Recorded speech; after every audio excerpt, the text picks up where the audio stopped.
جو ہے وہ اس کو ٹھیک طریقے سے بتا دے کہ اب بہت ہو گیا ہے، اور اب اگر کوئی اس طرح کی چیز فلسطین، جو کہ ظاہر ہمارا قبلہ اول ہے، فلسطین کا معاملہ صرف کسی ایک جگہ کا معاملہ نہیں ہے،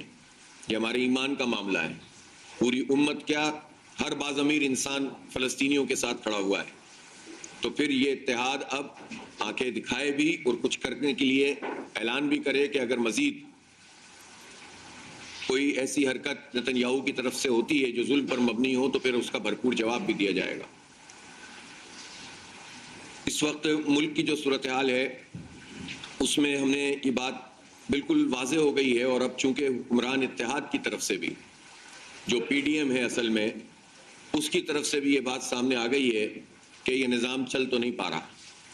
اور اس کے نتیجے میں نہ لوگوں کو امن مل رہا ہے، نہ روزگار مل رہا ہے، نہ صحت کی سہولتیں مل رہی ہیں، نہ تعلیم مل رہی ہے۔ آپ اگر ایک ایک چیز کو دیکھتے چلے جائیں تو یہ سسٹم نااہلی کا ایک شاہکار ہے۔ اس لیے صرف اعتراف کر لینے سے مسئلہ حل نہیں ہوگا، بلکہ فکس بھی ہونا چاہیے کہ کون کون یہاں پر حکمران رہے ہیں، کتنے ماشاء اللہ رہے ہیں، کتنے ماشاء اللہ کے زیر سایہ لوگ پروان چڑھے ہیں، کس کس طرح سے الیکشنز کو یرغمال بنایا جاتا ہے، اپنی مرضی کی انجینئرنگ کی جاتی ہے اور اپنی مرضی کے نتائج لائے جاتے ہیں، اور کون کون سے خاندان ہیں کہ جو اس پوری کنسورشیم کا حصہ ہوتے ہیں اور ہر پارٹی میں وہ چلے جاتے ہیں اور لوگوں کو ان کا حق نہیں ملتا۔ تو اس پورے سسٹم کا صرف کوئی ایک پہلو نہیں ہے، بلکہ وہ پورا نظام ہے جو انگریزوں کے جانے کے بعد ہم نے ملک تو آزاد کر لیا، لیکن اس ملک پر نظام وہی رہا ہے، وہی بیوروکریسی ہے، وہی جو بااثر طاقتور لوگ ہیں ریاست کے اور فوج کے، وہ ماشاء اللہ لگا دیتے ہیں، کبھی اپنے زیر سایہ لوگوں کو لا کر بٹھا دیتے ہیں، وہی جاگیردار اور وڈیرے ہیں جو مختلف پارٹیوں میں چلے جاتے ہیں، اور عام لوگوں کا کوئی حق نہیں ہے۔ اس کی تازہ ترین مثال تو یہ دو الیکشن ہے، ایک کراچی کا بلدیاتی الیکشن اور پھر 2024 کا الیکشن، بلکہ اگر آپ 2018 بھی شامل کر لیں وہ بھی شامل ہے۔ ان الیکشنز میں لوگوں کی رائے کے مطابق حکومتیں نہیں بنی۔ کراچی میں جو بلدیاتی نظام ہے یہ فراڈ پر مشتمل ہے، قبضے پر مشتمل ہے، اور جو ہے اس میں بھی سارے اختیارات جو ہے وہ صوبائی حکومت نے اپنے پاس لیے ہوئے۔ تو اس لیے جب آپ لوگوں کی مرضی کے مطابق فیصلے نہیں کریں گے، رائے نہیں دیں گے، قبول کریں گے، حکومت لوگوں کی مرضی کے مطابق نہیں بنے گی، تو اعتماد کا بحران پیدا ہو جاتا ہے، جس سے پھر کوئی چیز قابو میں نہیں آتی، اور اب تو یہ اعتراف خود سسٹم کے مرکزی کرداروں نے کر لیا ہے۔ اس لیے صرف شاخیں جھاڑنے سے، پتے جھاڑنے سے مسئلہ حل نہیں ہوگا، بلکہ اس پورے فرسودہ نظام کو جڑ سے اکھاڑ کر پھینکنا ہوگا، اور اس میں پہلی بات یہ ہے کہ آئین کی بالادستی ہونی چاہیے۔ ایک متفقہ آئین ہے، اس آئین کے مطابق سارے ادارے اپنا کام کریں، سب لوگ اپنا کام کریں، تو آپ سے آپ یہ مسئلے حل ہو جاتے ہیں، اور کسی بھی مسئلے پر آئین کو مقدم رکھا جائے۔ پھر اس وقت جو مہنگائی کی صورتحال ہے اس نے عام آدمی کا جینا دوبھر کیا ہوا ہے۔ یہ بات تو ہمیشہ سے رہتی ہے کہ ایک خاص قسم کا طبقہ ہے جو مراد لیتا ہے، اور باقی سارے لوگ سفر کرتے ہیں، پریشانی کا شکار ہوتے ہیں۔ گھر کا سودا لینے کے لیے جب لوگ جاتے ہیں تو خاتون جاتی ہے، کوئی مر جاتا ہے تو ہر مرتبہ اس کا بل بڑا ہوا ہوتا ہے، ہر چیز کی قیمت میں آگ لگی ہوئی ہے، اور اس آگ لگنے میں جو بنیادی چیز ہوتی ہے وہ پیٹرولیم کی مصنوعات ہوتی ہیں، جو ڈیزل ہے اور پیٹرول ہے اور بجلی اور کا بل ہے اور گیس کے بل ہیں، یہ جو توانائی ہے یہ اگر مہنگی ہو جاتی ہے تو ہر چیز مہنگی ہو جاتی ہے۔ اس کے نتیجے میں ٹرانسپورٹیشن مہنگی ہو جاتی ہے، اس کے نتیجے میں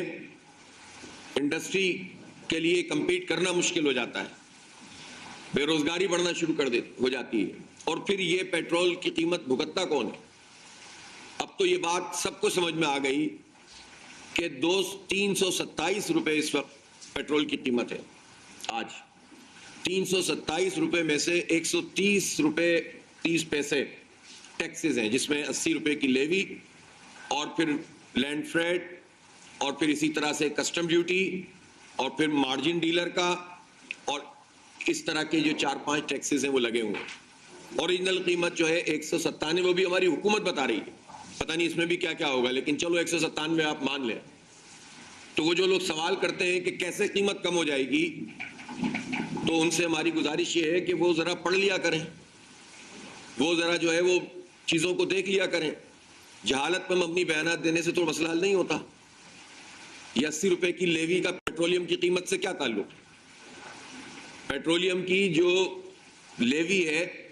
یہ تو ایک الگ سے ٹیکس ہے جس کا پیٹرولیم ٹیکس سے بھی کوئی تعلق نہیں ہے. اور یہ اس لیے لگائی گئی تھی، بتایا گیا تھا کہ پیٹرولیم ڈیولپمنٹ لیوی ہے، اس سے ہم ریفائنری کو بہتر بنا دیں گے اور اس سے نتیجے میں جو ہے ہماری کیپیسٹی بڑھ جائے گی، ہماری اسٹوریج کی کیپیسٹی بڑھ جائے گی. جب ریفائنریز ٹھیک ہو جائیں گی تو ہمیں ریفائنڈ آئل نہیں خریدنا پڑے گا، ہم زیادہ کروڈ آئل خریدیں گے اور خود ریفائن کریں گے تو ہمارے پیسے بچیں گے، بلینز آف ڈالرز بچیں گے ہر سال. اور اگر یہ کام کر لیا جاتا تو جتنی لیوی وصول کی ہے 8,000 ارب روپے سے زیادہ لیوی پاکستان کے لوگوں نے دی ہے، اس میں سے اگر 1.5 سے 2,000 ارب روپے بھی خرچ ہو جاتے تو آج پاکستان کو امپورٹ بل میں ہی کئی بلین ڈالر کا فائدہ ہو جاتا. لیکن جس مقصد کے لیے ہماری جیب پر ڈاکہ پڑا ہے اس میں سے 1 ارب روپیہ بھی خرچ نہیں کیا گیا.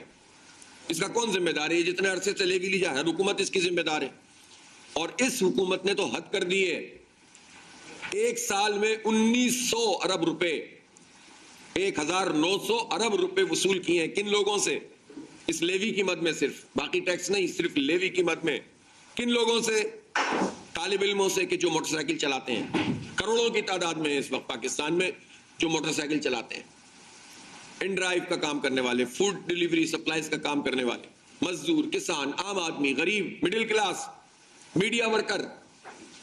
یہ سارے لوگ جو ہیں وہ پیٹرول ڈلواتے ہیں اور 1 لیٹر پیٹرول اگر خرچ کرتے ہیں تو 130 روپے کا ٹیکس، جس میں سے 80 روپے.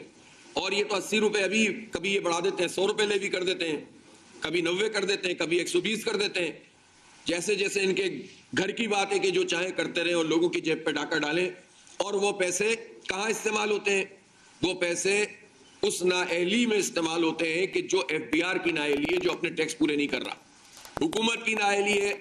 کہ وہ جاگیرداروں سے ٹیکس نہیں لے رہی، بڑے بڑے جن کے سینکڑوں مربع زمین ہے. وہ نااہلی جو ان کی ہے، جو حکومت والوں کی اور اس کے پورے نظام کی نااہلی ہے، اس نظام کی نااہلی اور کرپشن کا بوجھ پاکستان کا طالب علم، پاکستان کا غریب، پاکستان کا مڈل کلاس آدمی برداشت کر رہا ہے، صرف ایک پیٹرولیم لیوی کی مد میں.